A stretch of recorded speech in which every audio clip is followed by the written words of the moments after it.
Ito ang paggawa ng coffee jelly. O, haluin nyo na mga kapatid. Para ma-vlog ko na. Haluin mo. Ayan. Hindi naman kayo makikita dyan. Hindi mapapansin ng mga beauty nyo dyan.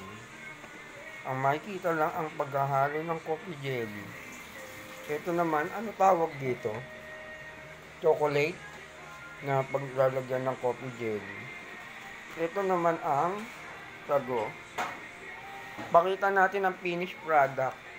Ihiram lang ako dito sa rep ng isang finished product ng coffee jelly. Ito, ang finished product ng coffee jelly. Ayan.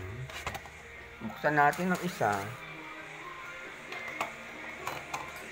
Ayan, mga ka-vlog. Like, share, and follow. Oh, bawas na. Kuha tayo ng kutsara.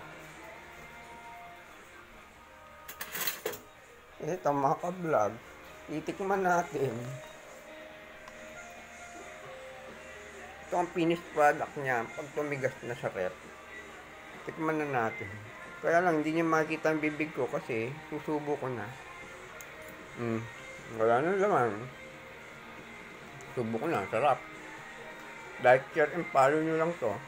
Thank you mga ka-vlog.